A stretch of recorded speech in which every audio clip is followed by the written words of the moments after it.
हूँ आपके साथ सुरभि। दरभंगा के एक गांव में एक दलित परिवार के साथ बुरी तरह पिटाई की गई, जिसके बाद परिवार वालों ने एफआईआर कराया है, जिसकी वजह से हरिनगर गांव के हर एक ब्राह्मण पे एफआईआर हुआ है। क्या है मामला, इसके बारे में विस्तार से बताएंगे हल्ला बोल टीवी के संपादक दीपक सनू। देखिए, मामला दरभंगा के कुशेश्वर स्थान थाना क्षेत्र का है। दरभंगा के कुशेश्वर स्थान थाना क्षेत्र के हरिनगर गांव में जी एक दलित परिवार की बहुत बुरी तरह से पिटाई की गई और इस मामले में उस दलित परिवार ने SC/ST एक्ट में हरिनगर गांव के जितने भी ब्राह्मण परिवार हैं सब पर एफआईआर कराई है। जी। अगर कोई किसी दलित को पीटेगा तो उस पर एफआईआर तो कराएगा ही, लेकिन इस और एफआईआर होनी भी चाहिए, उस पर SC/ST एक्ट की गंभीर धाराओं में कार्रवाई भी होनी चाहिए। लेकिन इस मामले में क्या हो रहा है कि यह सामने आया है कि कई लोग जो उस गांव में अब रहते नहीं हैं, जो कहीं बाहर जाकर दिल्ली मुंबई में छोटी मोटी नौकरी करके मजदूरी करके गुजारा करते हैं, वैसे ब्राह्मण परिवारों के लोगों पर भी एफआईआर दर्ज हो गई है। ये गलत है, ये नहीं होना चाहिए। लेकिन जिन लोगों ने उस दलित परिवार को पीटा है उस पर तो एफआईआर होनी ही चाहिए, सख्त से सख्त धाराओं में होनी चाहिए SC/ST एक्ट के। SC/ST एक्ट इसीलिए बनाया ही गया था ताकि दलितों का उत्पीड़न रोका जा सके।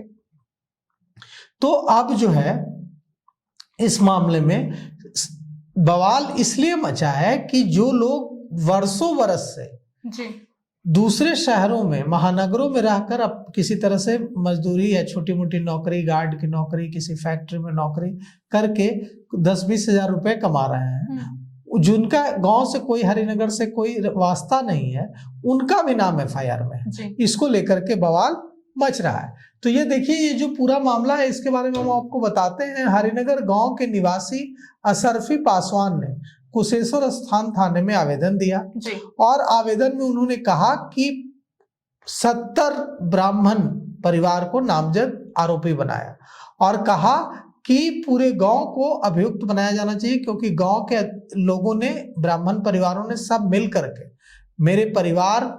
मेरे बेटे को, मेरे परिवार की महिलाओं को पीटा, उनके साथ अभद्रता की, उनके कपड़े उतारे और उनके साथ तरह तरह का जुल्म किया।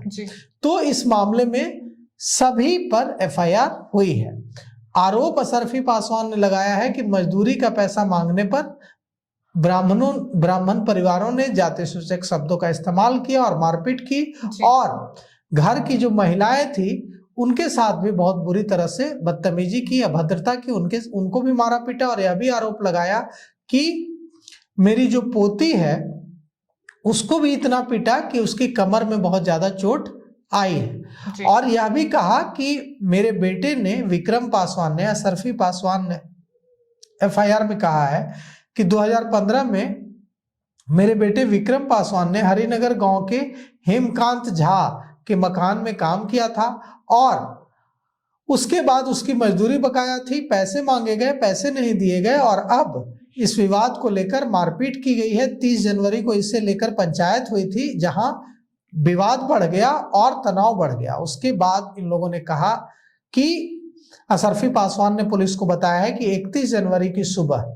करीब 7 बजे उनका बेटा विक्रम सब्जी खरीद कर लौट रहा था, तभी गांव के दर्जनों लोगों ने उस पर हमला कर दिया और उसे खदेड़ने लगे। वह भागता हुआ घर में आ गया, घर में आकर घुस गया तो घर में घुसकर उसे बहुत बुरी तरह से पीटा और जो भी उसे बचाने आया उन सबको पीटा गया। और यह भी कहा कि जब घर की महिलाएं,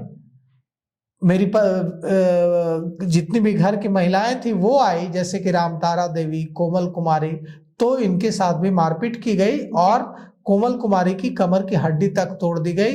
परिवार की महिलाओं के साथ अभद्र व्यवहार किया गया, उनके कपड़े तक निवस्त्र करने की भी कोशिश की गई, उनके कपड़े तक फाड़ दिए गए और इस मामले में एफआईआर हुई है। सभी जितने भी गांव के ब्राह्मण परिवार हैं उन पर SC/ST एक्ट लगा है। अब सवाल यह उठता है कि जिन लोगों ने पीटा है उन पर तो लगना भी चाहिए।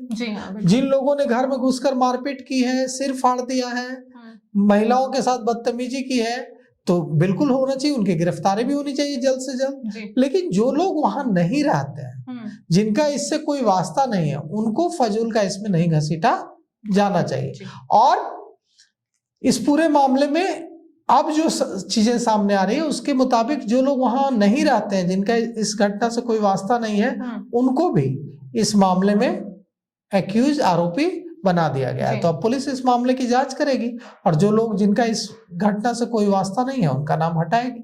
जी, तो पुलिस इस मामले को अभी जांच कर रही है, अगर दोषी पकड़े जाने पे उनको सख्त से सख्त कार्रवाई भी करेगी। इसको लेके आपकी क्या राय है हमें कमेंट करके जरूर बताएं। फिलहाल इस पेशकश में इतना ही। तमाम खबरों के लिए देखते रहें हल्ला बोल टीवी। धन्यवाद।